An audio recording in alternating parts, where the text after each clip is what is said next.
Hi. Recently I made a two-part video series where I analyzed the Quran in Arabic, comparing the Hafs version with the Duri and Warsh versions. And I was able to prove there are conflicting textual variants between these Arabic Qurans, thus refuting the Quran's claim in chapter 15 verse 9 that it's preserved and free from corruption. In addition, refuting the Muslim claim there's only one Arabic Quran. So how do you think Muslims reacted to my video series? Well, let me show you some of their comments. This Muslim says, "You have a fake Quran." This one suggests maybe I edited it on Photoshop. This one claims I was changing the words. This Muslim says the Duri version is just made by you. This one claims it's all false and I used Photoshop. Another Muslim says, "I think that is your words." And finally, this Muslim claims, "You have printed the other Quran, trying to mislead people." So, as you can see, many Muslims responded by making the claim that I manufactured or printed some fake Qurans or used Photoshop to trick people.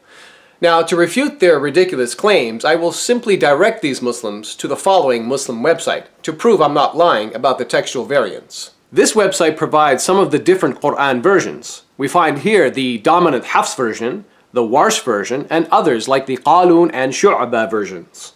In fact, while we're here on this website, let me show you some conflicting textual variants by comparing the Hafs and Qalun versions. And for your information, according to page 199 of the book, An Introduction to the Sciences of the Quran by Muslim scholar Yasir Qadi, the Qalun version is read particularly in Libya, Tunisia, and parts of Qatar. So let's begin our comparison. Variant number 1. Quran chapter 15 verse 8 says, "We do not send down the angels except with truth, and the disbelievers would not then be reprieved." Now let's read the Arabic. The Hafs Quran says, "Ma nunazzilu," we do not send down.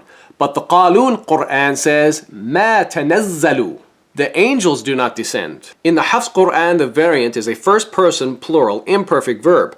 But in the Qalun Quran, it's a third-person feminine singular imperfect verb. Also, these two words begin with different letters.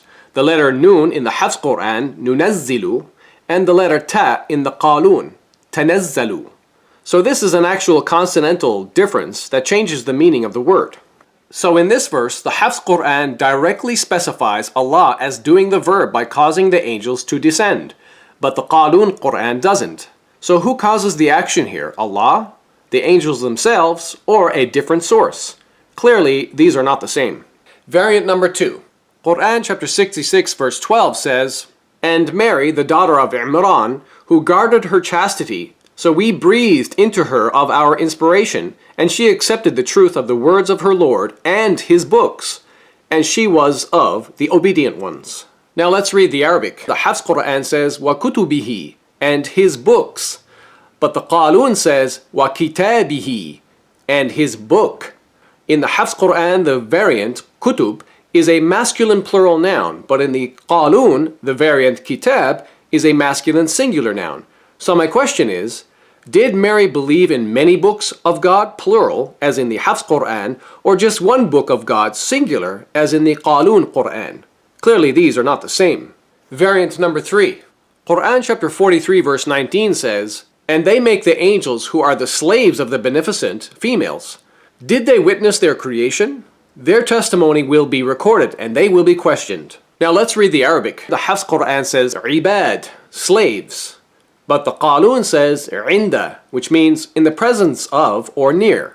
In the Hafs Quran, the variant, Ibad, is a masculine plural noun. But in the Qalun, the variant, Inda, is a location adverb. So my question is, should Quran chapter 43 verse 19 say the angels are slaves of Allah, as in the Hafs Quran, or should it simply say they are in the presence of Allah, as in the Qalun Quran? Clearly these are not the same. Variant number 4.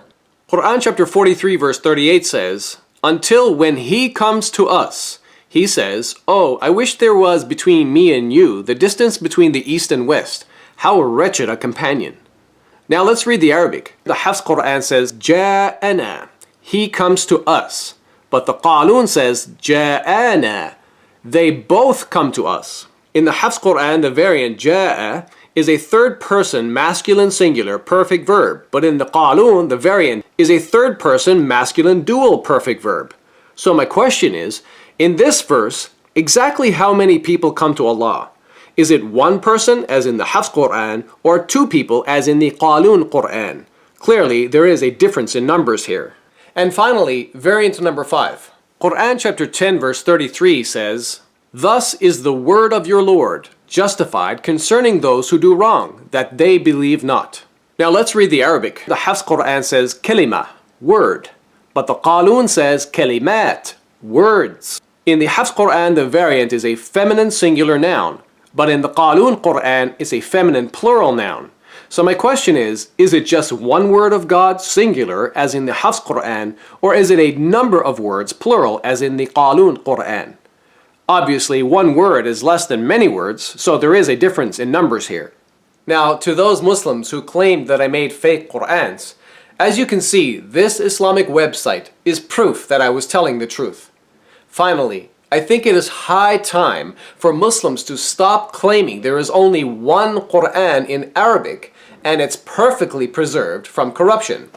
My video series on conflicting textual variants in the Qur'an is proof that that claim is false. Thank you for watching and God bless you.